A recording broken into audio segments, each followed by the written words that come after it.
Esta primavera, florescemos juntos. Apoie as vozes plurais que não têm medo de ir contra a corrente e partilhe a sua opinião nos comentários. Desfrute de todos os benefícios Observador, agora com 20 € de desconto. Assine hoje em observador.pt.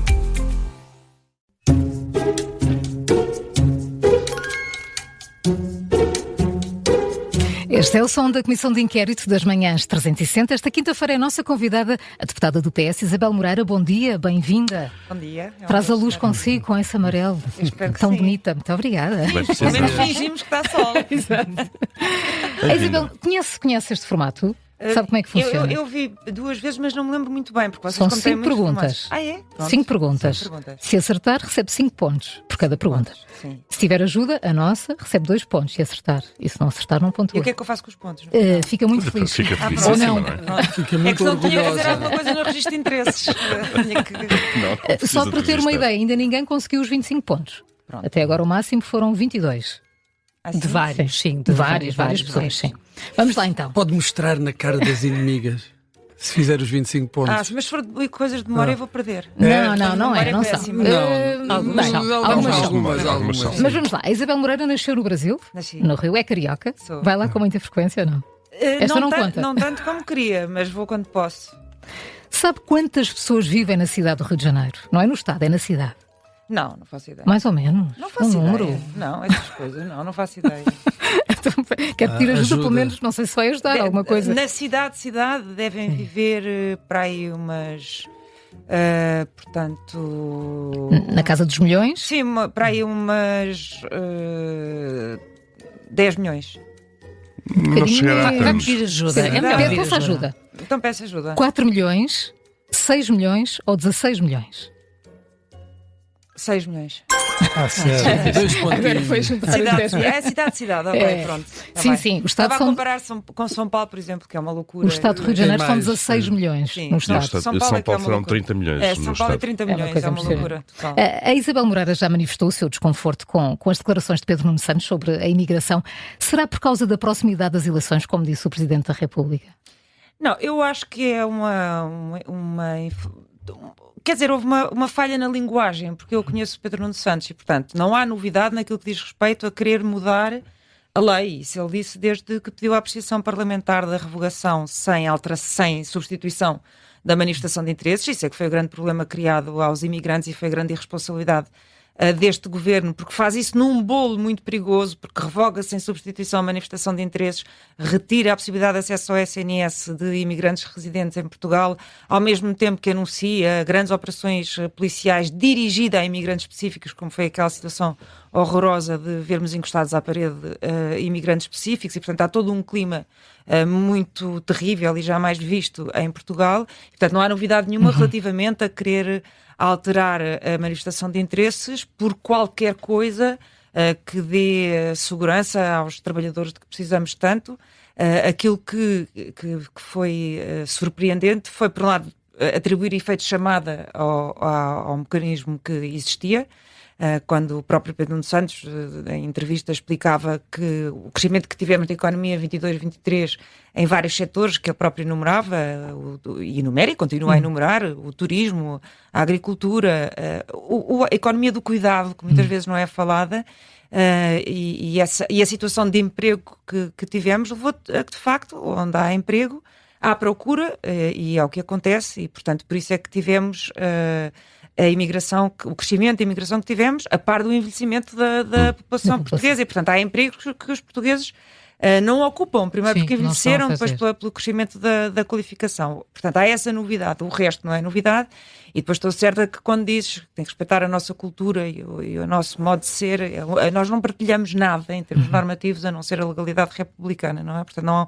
eu penso que o que está a dizer é isso, não é? Os estrangeiros portugueses, nos termos do artigo 15º da Constituição, estão sujeitos à mesma lei, e, portanto, é uma expressão que considerei infeliz e que não é... E, como eu disse, é estranha. Mas sendo que o PS ao ficou Partido dividido nesta matéria depois das declarações de Pedro Nuno Santos.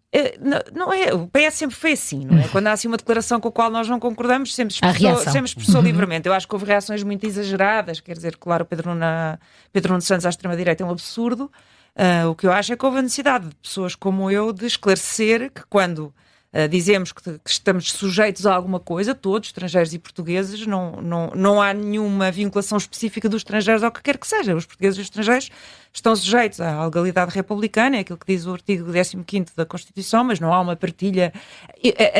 Diz-se muito que o crescimento da extrema-direita, quem teve a culpa disso foram as causas identitárias. Ora, isso foi aquilo que uma certa direita quis convencer, se calhar até a própria esquerda, mas na verdade não há nada mais identitário do que os partidos de extrema-direita, e entre nós o Chega. O Chega é o partido mais identitarista que nós teremos. Não há nada mais identitário do que a ideia de nação, do que a ideia de uma só família, do que a ideia de uma religião predominante, do que a ideia de uma etnia predominante. Mas portanto, acha que o identitarista é a extrema-direita, o que aliado... A visão do Chega para si. Ou o que aliado a uma ideia de abandono do Estado Social, e sim leva ao crescimento da extrema-direita. E, portanto, acho que houve Mas não acha que o palavras. PS tem que adaptar a linguagem agora até para as eleições autárquicas e que tem que trazer estes temas da imigração, da segurança? O PS tem que insistir muito no tema da imigração, mas exatamente como tem feito, ou seja, explicando que os imigrantes não falharam em nada. Ou seja, o país sem imigração parava, ficava definitivamente velho e irrecuperável, a economia parava, a segurança social falia, e, portanto, se alguém falhou, não foi certamente os imigrantes. E eu acho que é importante dizer que sim, o Estado Social tem que ser fortalecido, temos que ter uma escola pública que dê resposta, mas aos portugueses e aos imigrantes, mas nunca dizendo ou insinuando que os problemas no SNS ou na escola pública ou em qualquer área do Estado Social foram causados pelos imigrantes. Não, deve-se deixar Pedro claro... Nuno Santos não atribui a responsabilidade aos imigrantes, mas à incapacidade que o Estado teve de dar resposta a esse serviço ao aumento da procura. Bom, aquilo que eu digo é...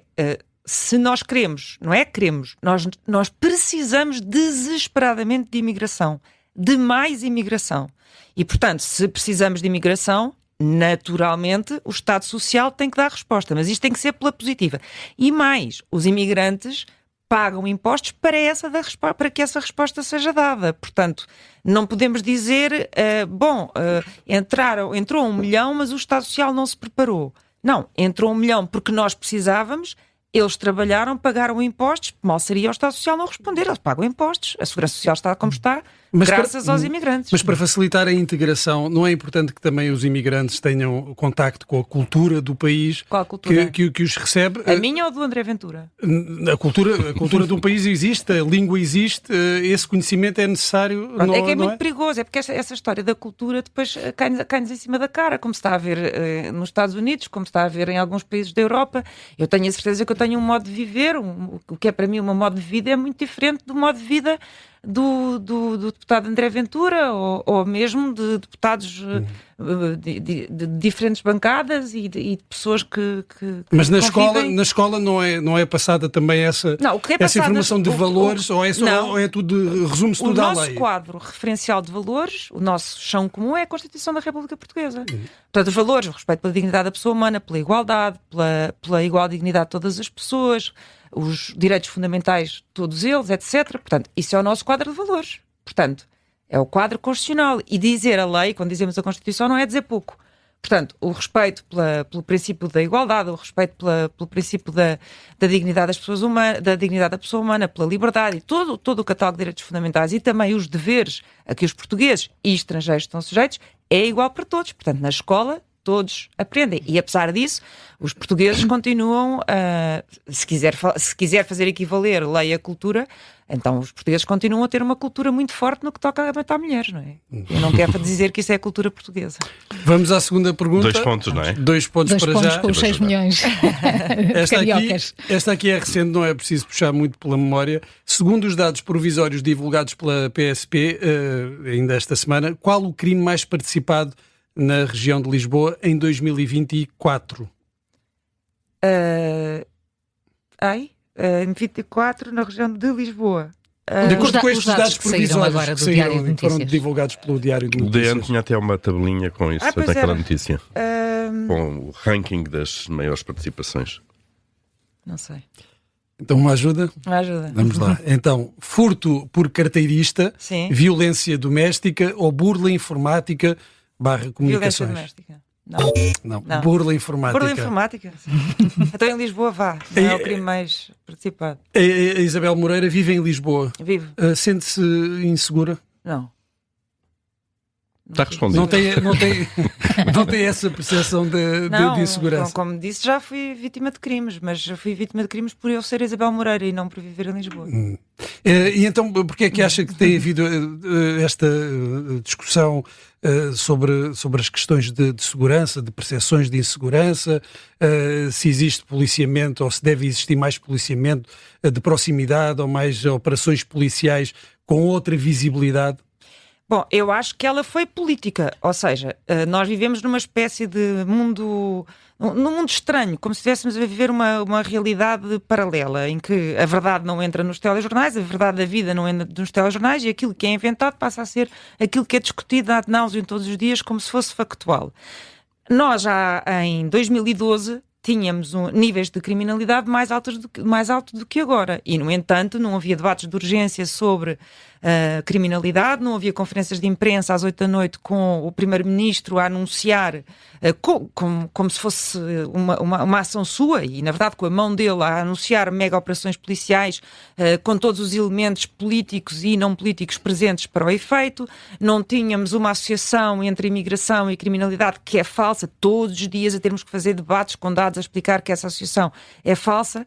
E, portanto, é absolutamente incompreensível que 10 anos depois, havendo índices de criminalidade menores, estejamos todos a falar de segurança, estejamos todos a ver operações policiais que nos lembram o pior do século XX. Nós, quando vemos imigrantes... Não eram comuns esses... Não eram, peço desculpa. Primeiro, eu vou explicar porque é que não.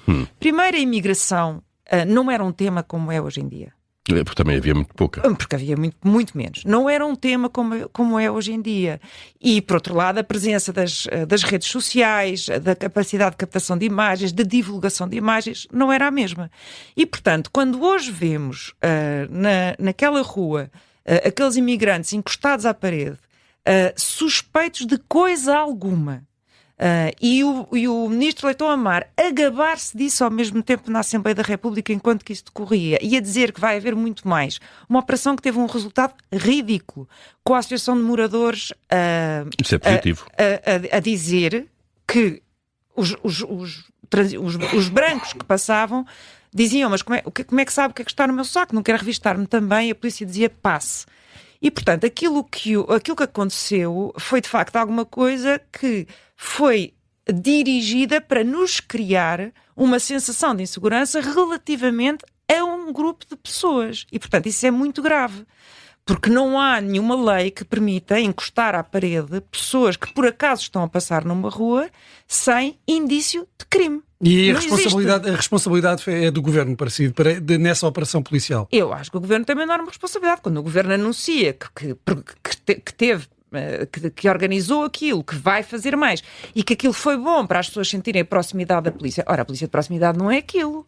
A polícia de proximidade é a polícia que tem uma esquadra no local, que conhece as pessoas, que passa na rua. Isso é que é a polícia de proximidade. Não aconteceu nada em termos de dados estatísticos, não aconteceu nada, pelo contrário, para nós de repente acharmos que temos de ter assim mega operações repentinas que por acaso se dirigem a um determinado grupo de imigrantes, àquele tipo de imigrantes, e não a imigrantes franceses, não a imigrantes ingleses, não a imigrantes brasileiros, mas àquele tipo de imigrantes, com aquela cor da pele, com aquela origem, e isso de facto cria um inimigo. Isso é terrível. E acha que isso é motivado também pela pressão feita pelo Chega?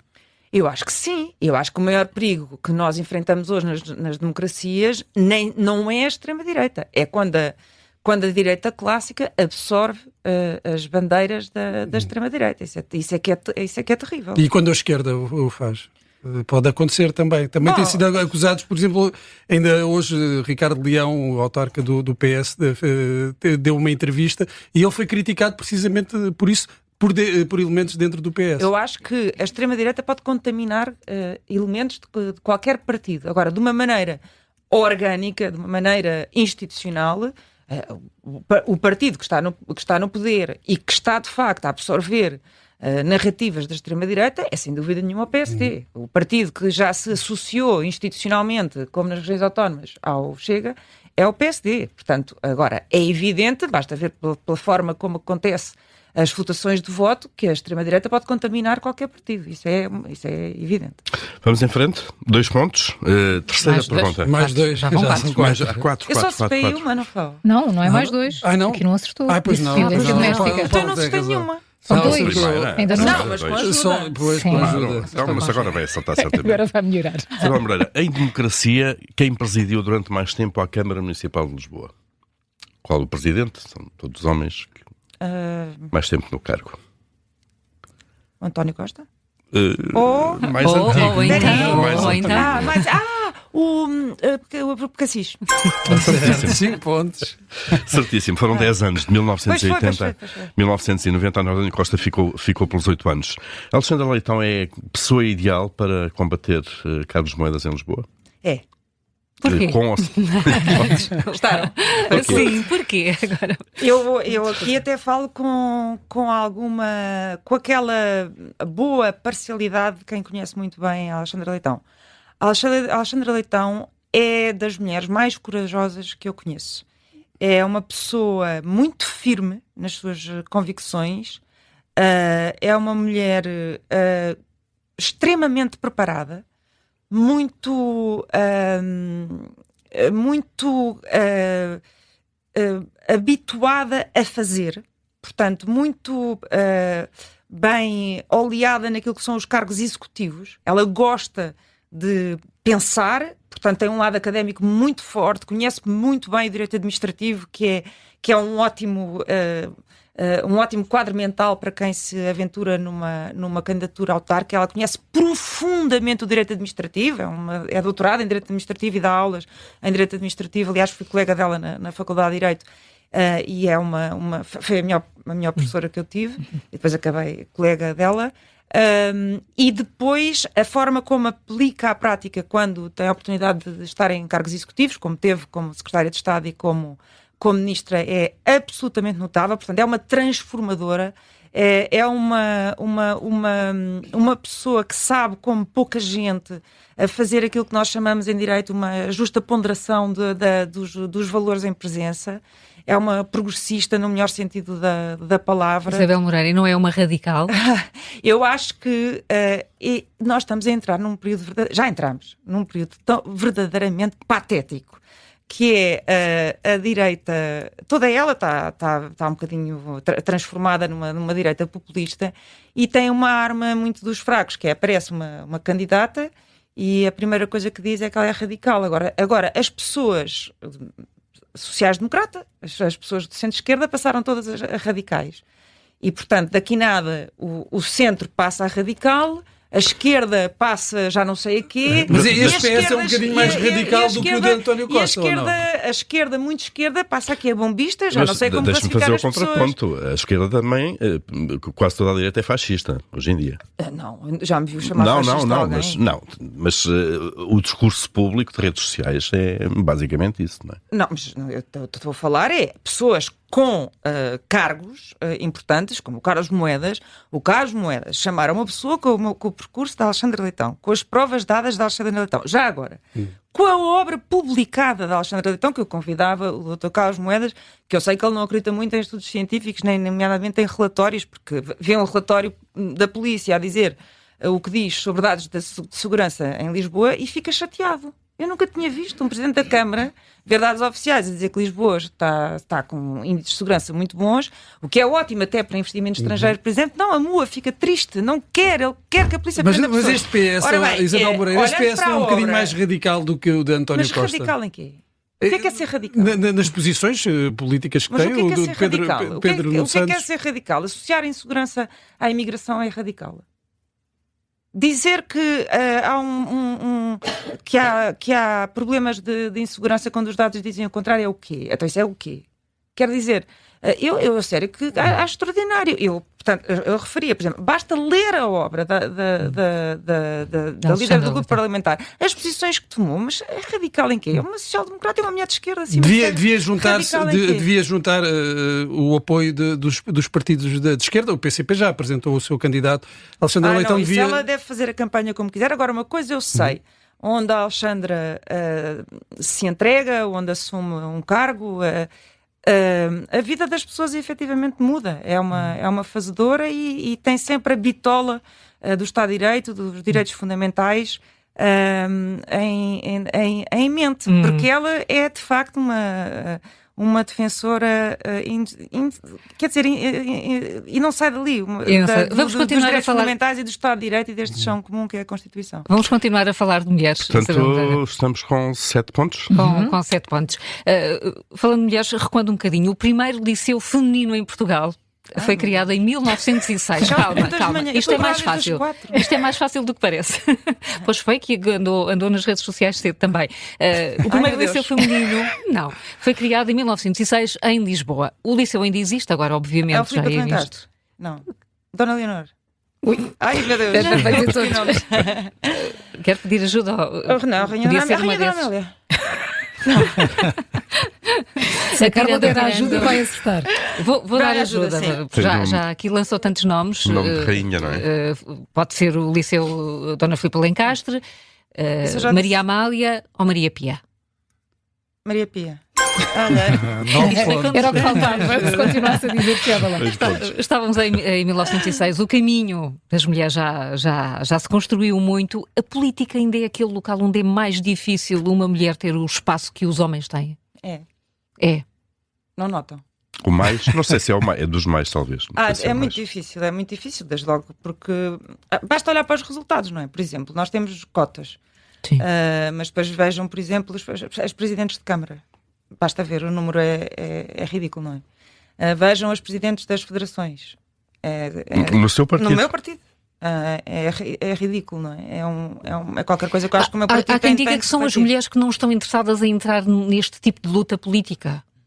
Também diziam isso antes da lei das cotas. Depois ela entrou em vigor e de repente encontraram exatamente o número de mulheres que a lei impunha. Depois, quando a lei subiu a parada, encontraram exatamente o número de mulheres então que a lei isto impunha. tem que furar pela lei também. Eu, para dizer qualquer coisa que não tenha dito antes, eu acho que há uma coisa que os partidos, a começar pelo meu, não fazem.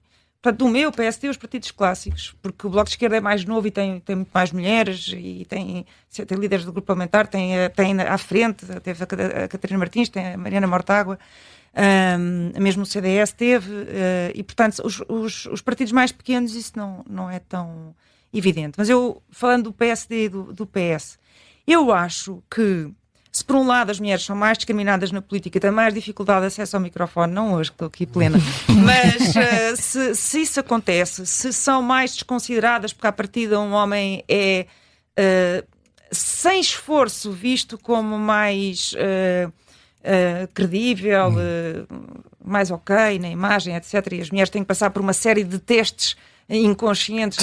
São questões culturais. Pronto. E portanto, isso acontece. E depois há outras questões, que é, de facto, as mulheres ainda têm mais dificuldade em dizer sim, por exemplo, se têm filhos pequenos. Os homens têm mais facilidade em dizer sim. Portanto, a questão da conciliação ainda dói mais às mulheres. As mulheres têm filhos pequeninos. É às mulheres que se pergunta como é que conciliam a vida profissional com a familiar, e aos homens não. Custa-lhes muito. Mas os partidos também podiam apostar mais nas mulheres com tempo. Por exemplo, falemos em presidenciais. Se repararem, mesmo antes das pessoas se lançarem, e os jornais, e bem, começam a fazer sondagens com nomes que pensam, normalmente não pensam em mulheres.